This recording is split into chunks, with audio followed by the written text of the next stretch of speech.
Hello नमस्कार दोस्तों। स्वागत है सभी साथियों का। साथियों, आज आप लोग देखने वाले हैं सीडीपी यानी कि बाल विकास का महत्वपूर्ण प्रैक्टिस सेट पेपर।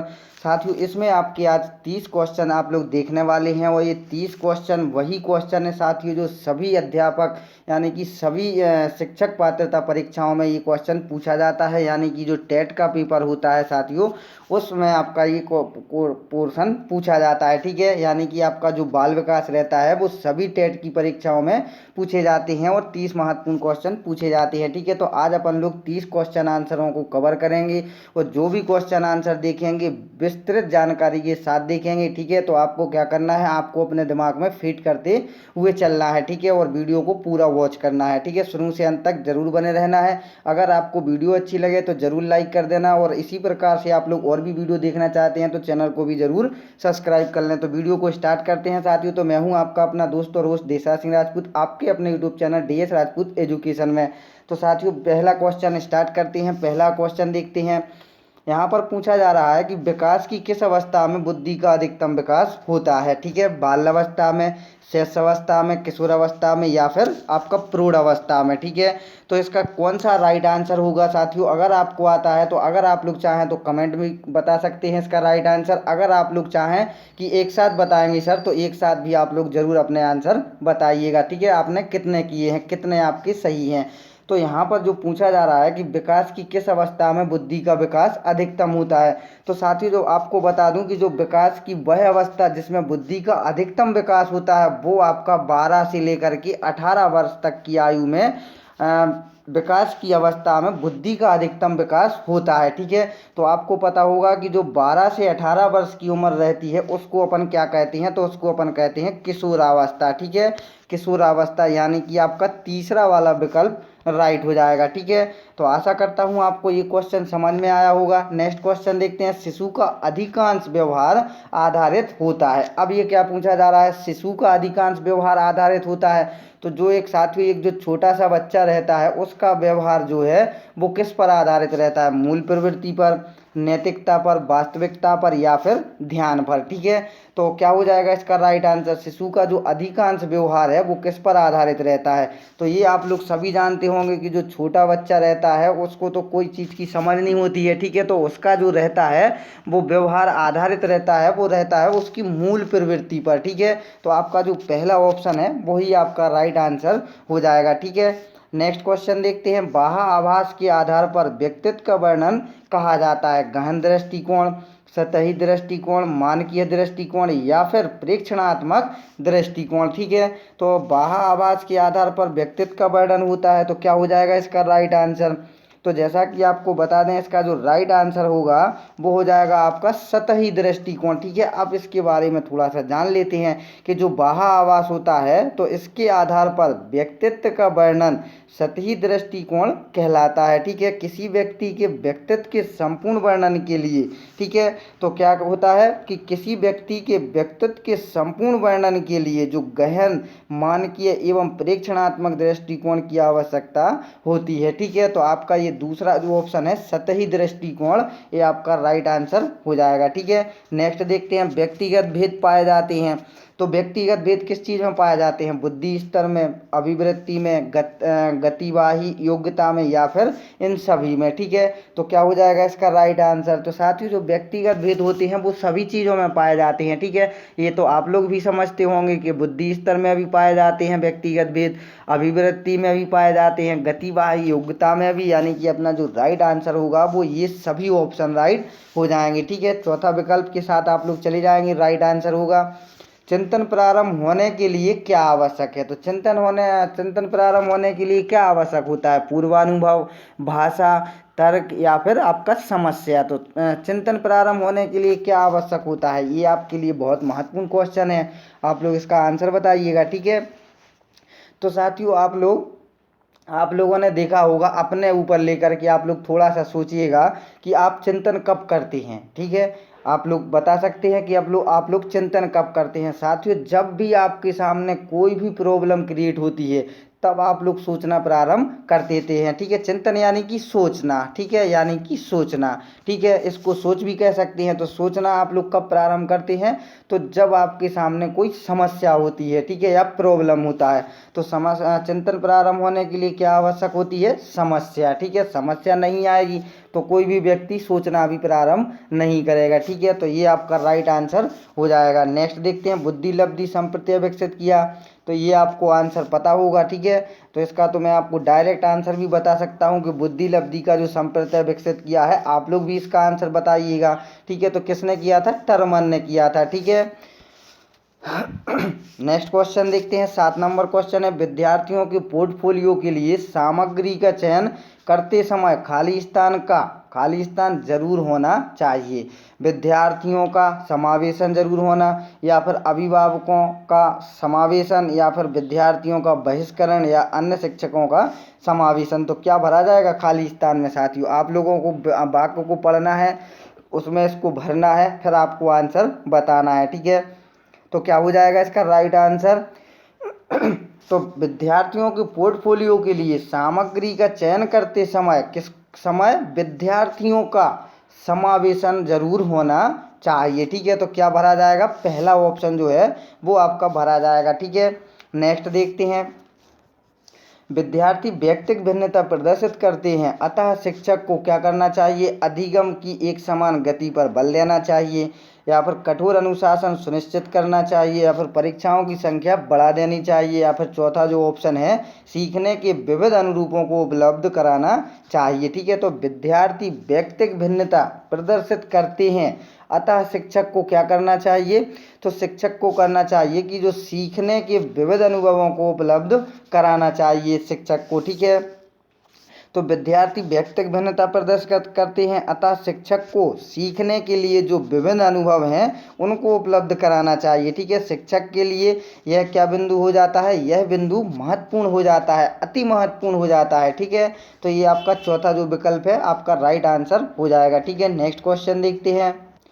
तो नेक्स्ट क्वेश्चन में क्या पूछा जा रहा है, प्राय विद्यार्थियों की त्रुटियां खाली स्थान की ओर संकेत करती हैं। तो किस ओर संकेत करती हैं, प्राय विद्यार्थियों की जो त्रुटियां करती हैं वे कैसे सीखते हैं, विद्यार्थियों को सामाजिक आर्थिक स्तर की ओर संकेत करती हैं, या फिर आंतरिक अभ्यास की आवश्यकता की ओर, या फिर सीखने की अनुपस्थिति की ओर। ठीक है, तो क्या भरा जाएगा खाली स्थान में, तो साथियों इसका जो राइट आंसर होगा कि प्राय विद्यार्थियों की जो त्रुटियां हैं उससे हमें ये पता चलता है कि वे कैसे सीखते हैं। ठीक है, इस ओर वो संकेत करती हैं। ठीक है, कि वे कैसे सीखते हैं की ओर संकेत करती हैं। ठीक है, तो पहला जो ऑप्शन है आपका राइट आंसर हो जाएगा। ठीक है, नेक्स्ट क्वेश्चन देखते हैं, अधिगम अनुभवों को इस प्रकार से आयोजित किया जाना चाहिए जिससे अधिगम को क्या हो, सार्थक बनाया जा सके। नीचे दिए गए जो अधिगम अनुभव हैं उनमें से आपको बच्चों के लिए जो सार्थक अधिगम को सुगम नहीं बनाता है उसको आपको छांटना है और बताना है। ठीक है, विषय वस्तु की केवल याद करने के आधार पर पुनरावृत्ति, या फिर विषय वस्तु पर प्रश्न बनाना, या फिर प्रकरण पर परिचर्चा और वाद विवाद, या फिर प्रकरण पर प्रस्तुतिकरण। ठीक है, तो इसका क्या राइट आंसर होगा, तो साथियों इसका जो राइट आंसर होगा वो सुगम नहीं बनाता है, वो आपको छांटना है। अधिगम को सुगम नहीं बनाता है, विषय वस्तु की केवल याद करने के आधार पर पुनरावृत्ति। ठीक है, तो ये ऑप्शन आपका हमेशा गलत माना जाता है। जो भी एनसीएफ द्वारा कार्यक्रम चलाया जा रहा है वो रटने पर बहुत ही कम योगदान उस पर दिया जा रहा है, मतलब कि करके सीखने पर अधिक बल दिया जा रहा है। ठीक है, अगर आप लोग किसी भी चीज़ को रटंत करेंगे, याद करेंगे, ठीक है, तो वो आपका दिमाग में ज़्यादा देर तक नहीं बैठेगा। साथियों, अगर आप लोग किसी भी चीज़ को एक व्याख्यान विधि द्वारा किसी से सुन लेते हैं या उसको समझ लेते हैं, ठीक है, तभी वो आपको बहुत दिनों तक आपके दिमाग में फीड रहेगा। ठीक है, अगर आप लोग रटन प्रक्रिया करते हैं, अगर आपका एक भी शब्द भूल जाता है तब आप लोग क्या होता है उस चीज़ को सारा का सारा आपके दिमाग से निकल जाता है। ठीक है, तो ये आपका ऑप्शन गलत हो जाएगा। ठीक है, यानी कि जो क्वेश्चन पूछा जा रहा है उसमें आपका राइट आंसर हो जाएगा। ठीक है, नेक्स्ट देखते हैं, बच्चों को शाब्दिक या गैर शाब्दिक दंड देने का परिणाम होता है। तो बच्चों को शाब्दिक या जो गैर शाब्दिक दंड देने का परिणाम है वो क्या करता है, उन्हें कार्य करने के लिए प्रेरित करना, बच्चे की छवि की सुरक्षा करना, या फिर उनके अंकों में सुधार करना, या फिर उनकी स्वयं के प्रति अवधारणाओं को नष्ट करना। ठीक है, तो क्या हो जाएगा इसका राइट आंसर। तो साथियों इसका जो राइट आंसर होगा कि जो बच्चों को शाब्दिक या गैर शाब्दिक दंड देने का परिणाम होता है वो उनकी स्वयं के प्रति अवधारणा को क्या करता है, नष्ट करता है। ठीक है, तो बच्चों की जो शाब्दिक या गैर शाब्दिक दंड देने की जो उनकी स्वयं की प्रति अवधारणा है वो क्या हो जाती है, नष्ट होने का खतरा सदैव बना रहता है। ठीक है, जिसका क्या होता है, घातक परिणाम होता है। ठीक है, तो आपका चौथा जो ऑप्शन है वो आपका राइट आंसर हो जाएगा। नेक्स्ट क्वेश्चन देखते हैं, सीखने का सर्वाधिक उपयुक्त अर्थ है। तो सीखने का सर्वाधिक उपयुक्त अर्थ क्या है, कौशल अर्जन, ज्ञानार्जन, व्यवहार में परिमार्जन, या फिर व्यक्तिक समायोजन। तो साथियों ऐसे क्वेश्चन आप लोग जब भी देखते होंगे आपको चारों की चारों ऑप्शन एक जैसे लगते हैं और आपको चारों ऑप्शन लगते होंगे कि ये सभी सही हैं। ठीक है, यहाँ पर चौथे में क्यों नहीं दिया हुआ है कि ये सभी, तो आप लोग तुरंत ये सभी पर टिक कर देते। ठीक है, तो इसको आपको राइट आंसर देखना है। ऐसे में आपको वो चीज़ देखनी होती है साथियों जो आपको इसमें चारों विकल्पों में से जो मेन रहता है, ठीक है, वो आपको देखना होता है। सीखने का सर्वाधिक उपयुक्त अर्थ क्या होता है ये बताना है आपको। ठीक है, तो आपने देखा होगा कौशल अर्जन भी होता है, ज्ञानार्जन भी होता है, व्यवहार में परिमार्जन भी होता है और व्यक्तिक समायोजन भी होता है। ठीक है, कन्फ्यूज हैं आप लोग, तो ऐसे में क्या करना है, आपको मेन चीज़ देखना है जो आपको सबसे महत्वपूर्ण लगे इनमें से। ठीक है, तो आपका जो सबसे महत्वपूर्ण पॉइंट होगा वो हो जाएगा व्यवहार में परिमार्जन। ठीक है, ये सीखने का जो सर्वाधिक उपयुक्त अर्थ यही कहलाता है व्यवहार में परिवर्तन। ठीक है, नेक्स्ट देखते हैं, वाणी दोष नहीं है। अब वाणी दोष क्या नहीं है, ध्वनि परिवर्तन और अस्पष्ट उच्चारण या फिर धीमी या तेज गति से बोलना। तीसरा ऑप्शन है हकलाना और तुतलाना, और चौथा है जो है तीव्र अस्पष्ट वाणी। ठीक है, तो वाणी दोष क्या नहीं हो जाएगा आपका।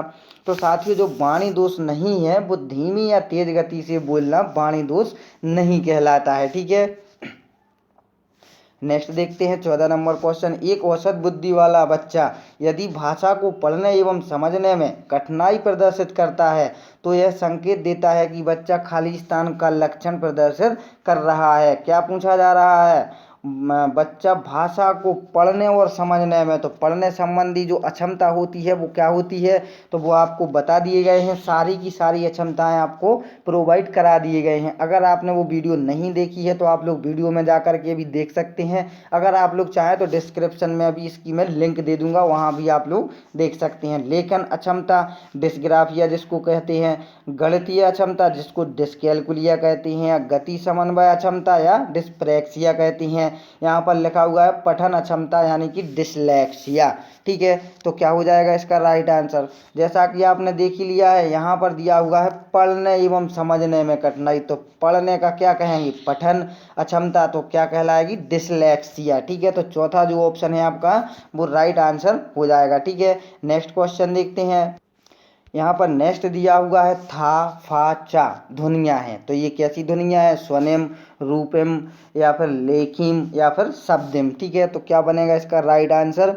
तो साथियों था, फा और जो चा ध्वनियाँ हैं वो स्वनिम ध्वनियाँ हैं। ठीक है, तो ये पहला जो ऑप्शन है वो आपका राइट आंसर हो जाएगा। ठीक है, अब ये क्यों है, क्योंकि इनका जो अपना कोई स्वतंत्र अर्थ नहीं होता है। ठीक है, इनका अपना कोई क्या नहीं होता है, स्वतंत्र चर नहीं होता है, इसलिए ये स्वनिम ध्वनियाँ हैं। ठीक है, नेक्स्ट देखते हैं, कक्षा में जेंडर रूढ़िबद्धता से बचने के लिए एक शिक्षक को क्या करना चाहिए।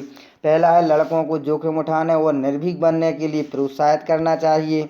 लड़के लड़कियों को एक साथ अपारस्परिक भूमिकाओं में रखना चाहिए। तीसरा जो ऑप्शन है अच्छी लड़की अच्छा लड़का कहकर विद्यार्थियों के अच्छे कार्य की सराहना करनी चाहिए। या फिर चौथा है कुश्ती में भाग लेने के लिए लड़कियों को निरुत्साहित करना चाहिए। ठीक है, तो क्या बनेगा इसका राइट आंसर। तो साथियों इसका जो राइट आंसर बनेगा कि कक्षा में जेंडर रूढ़िबद्धता से बचने के लिए एक शिक्षक को क्या करना चाहिए, लड़के और लड़कियों को एक साथ अपारस्परिक भूमिकाओं में रखना चाहिए, यानी कि उनको किसी भी प्रकार का कोई भी भेदभाव नहीं करना चाहिए। ठीक है, नेक्स्ट देखते हैं। यहाँ पर दिया हुआ है शिक्षा का अधिकार अधिनियम 2009 में निर्दिष्ट किया गया है कि कक्षा 1 से कक्षा 5 तक यदि प्रवेश दिए गए विद्यार्थियों की संख्या 200 से अधिक है तो विद्यार्थी और अध्यापक का आवश्यक अनुपात होगा 30, 40, 45 या फिर 50। तो क्या हो जाएगा इसका राइट आंसर?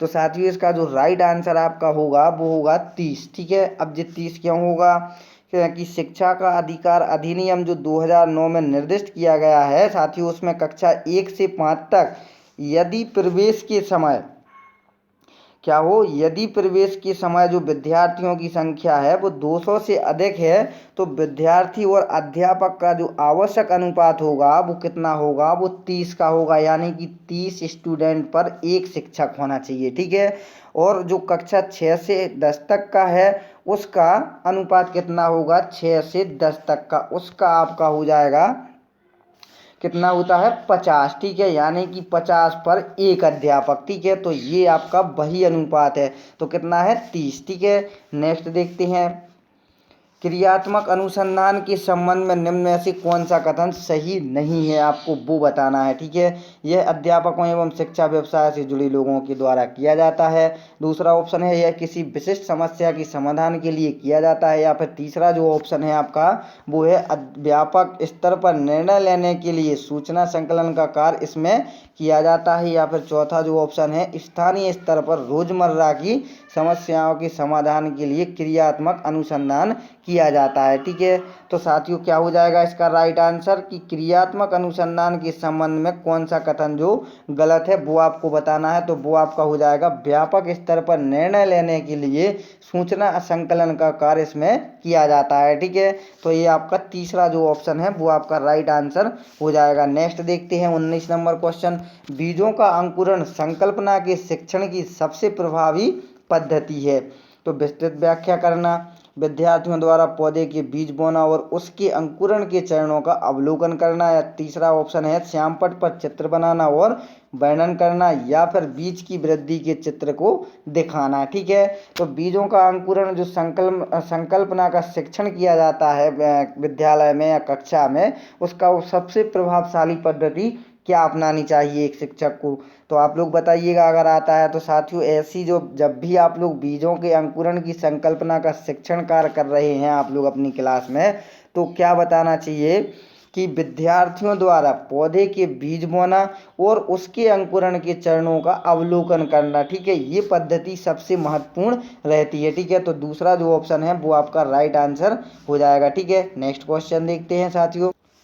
तो साथियों नेक्स्ट क्वेश्चन में क्या पूछा जा रहा है कि जब बच्चा फेल होता है तो इसका तात्पर्य क्या होता है। जब बच्चा आपकी क्लास में फेल होता है तो इसका अर्थ क्या लगा सकते हैं आप लोग, बच्चा पढ़ाई के लिए योग्य नहीं है, या फिर बच्चों ने उत्तरों को सही तरीके से नहीं किया है, या फिर बच्चे को प्राइवेट ट्यूशन लेनी चाहिए थी, या फिर व्यवस्था फेल हुई है। ठीक है, तो जब बच्चा फेल होता है तो इसका एक महत्वपूर्ण कारण रहता है साथियों, वो क्या रहता है वो आपको बताना है, इसका आंसर कमेंट करके। ठीक है, क्या राइट आंसर हो जाएगा इसका।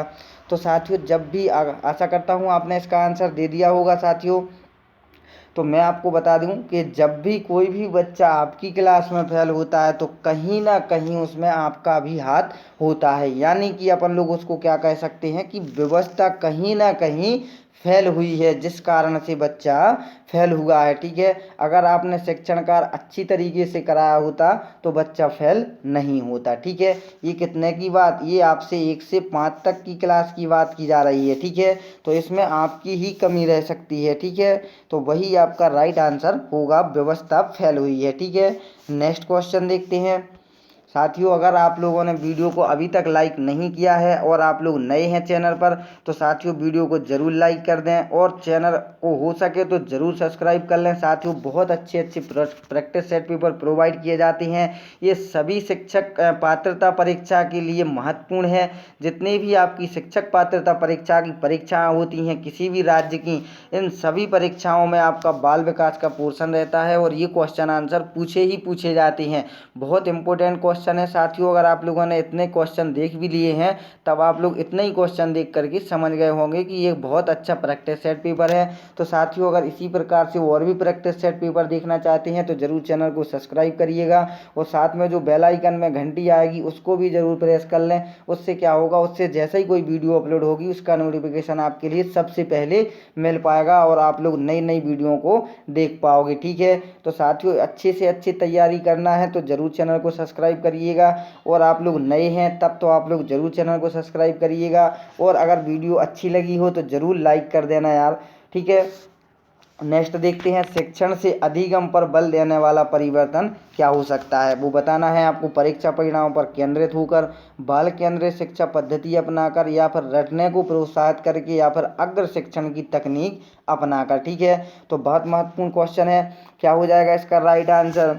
तो साथियों जैसा कि आप लोगों ने एक क्वेश्चन देखा होगा या सॉरी ऑप्शन देखा होगा कि रटने को प्रोत्साहित करेगी, तो ये तो आपका हमेशा गलत माना जाता है। ठीक है, तो ये तो आपका राइट हो जाएगा। अब आपको ऐसे ही क्वेश्चन देखना है, जब आपको कोई भी क्वेश्चन का आंसर ना आए तब आप लोगों को मिला मिला के देखना है। उसमें से एक दो विकल्प आपको ऐसे मिल जाएंगे जो आपको उसमें लगेंगे कि यार ये क्वेश्चन गलत है, ऑप्शन गलत है। ठीक है, तब आप लोग उसके सटीक आंसर तक पहुंच सकते हैं। ठीक है, तो क्या हो जाएगा इसका राइट आंसर कि शिक्षण से अधिगम पर बल देने वाला परिवर्तन हो सकता है। तो वो क्या हो सकता है, बाल केंद्रित शिक्षा पद्धति को अपनाकर। ठीक है, यही परिवर्तन हो सकता है। ठीक है, नेक्स्ट देखते हैं, वह कौन सा स्थान है जहां बच्चे में संज्ञानात्मक विकास को सबसे बेहतर तरीके से परिभाषित किया जा सकता है। खेल का मैदान, विद्यालय एवं कक्षा पर्यावरण, सभागार, या फिर घर। ठीक है, तो क्या होगा इसका राइट आंसर, तो ये भी आपको पता होना चाहिए। ठीक है, क्या बनेगा इसका राइट आंसर, जहां बच्चे में संज्ञानात्मक विकास को सबसे बेहतर तरीके से परिभाषित किया जा सकता है। तो साथियों यहाँ पर आपका खेल का मैदान नहीं आएगा। ठीक है, विद्यालय और कक्षा और पर्यावरण आएगा। ठीक है, विद्यालय एवं कक्षा पर्यावरण आपका राइट आंसर होगा। ठीक है, जहां पर संज्ञानात्मक विकास को सबसे बेहतर तरीके से परिभाषित किया जा सकता है। ठीक है, यहाँ पर सामाजिक विकास होता तब आपका खेल का मैदान आता साथियों। ठीक है, लेकिन यहाँ पर क्या पूछा जा रहा है, संज्ञानात्मक विकास को सबसे बेहतर तरीके से परिभाषित किया जा सकता है तो वो विद्यालय एवं कक्षा पर्यावरण में किया जा सकता है। ठीक है, नेक्स्ट क्वेश्चन देखते हैं। यहाँ पर दिया हुआ है, निम्न में से कौन सा बुद्धिमान बच्चे का लक्षण नहीं है। क्या पूछा जा रहा है, बुद्धिमान बच्चे का लक्षण नहीं है, वो आपको बताना है। वह जो लंबे निबंधों को बहुत जल्दी रटने की क्षमता रखता है, वह जो प्रभावपूर्ण एवं उचित तरीके से संप्रेषण करने की क्षमता रखता है, या फिर वह जो अमूर्त रूप से सोचता रहता है, या फिर वह जो नए परिवेश में स्वयं को समायोजित कर सकता है। ठीक है, तो बुद्धिमान बच्चे का लक्षण नहीं है ये क्वेश्चन पूछा जा रहा है। ठीक है, तो वो आपका राइट आंसर हो जाएगा, वह जो लंबे निबंधों को बहुत जल्दी रटने की क्षमता रखता है, ये बुद्धिमान बच्चे का लक्षण नहीं होगा। ठीक है, उसको क्या लक्षण होगा, उसको समझेगा। ठीक है, पढ़ेगा। ठीक है, ना कि वो रटेगा। ठीक है, नेक्स्ट क्वेश्चन देखते हैं। यहाँ पर नेक्स्ट क्वेश्चन पूछा जा रहा है, भारत के शैक्षिक इतिहास में किसने प्राथमिक शिक्षा का मौलिक अधिकार संबंधी बिल धारा सभा इंपीरियल काउंसिल में प्रस्तुत किया था। कपिल सिब्बल, जवाहरलाल नेहरू, गोपाल कृष्ण गोखले, या फिर अबुल कलाम आजाद। ठीक है, तो क्या हो जाएगा इसका राइट आंसर, तो साथियों इसका जो राइट आंसर होगा वो गोपाल कृष्ण गोखले जी ने ये बिल प्रस्तुत किया हुआ था। ठीक है, नेक्स्ट देखते हैं, मूल्यांकन से अभिप्राय है, तो इसका आंसर आपको मालूम होगा, छात्रों की आवश्यकता का पता लगाना, छात्रों की बुद्धि का पता लगाना, या फिर छात्रों के अधिगम की सफलता व असफलता का अध्ययन करना, या फिर स्वास्थ्य परीक्षण करना। ठीक है, क्या हो जाएगा इसका राइट आंसर, तो मूल्यांकन से जो अभिप्राय होता है वो छात्रों के अधिगम की सफलता और असफलता का पता करना होता है। इसी को अपन कह सकते हैं कि असफलता व असफलता का अध्ययन करना होता है। ठीक है, तो तीसरा जो विकल्प है आपका राइट आंसर हो जाएगा। नेक्स्ट देखते हैं, बेसिक शिक्षा हेतु महात्मा गांधी ने किस पाठ्यक्रम पर बल दिया था। नृत्य कला केंद्रित, हस्तकला केंद्रित, पुस्तक कला केंद्रित, या फिर संगीत कला केंद्रित। तो महात्मा गांधी का पूछा जा रहा है, आपको कुछ याद आया।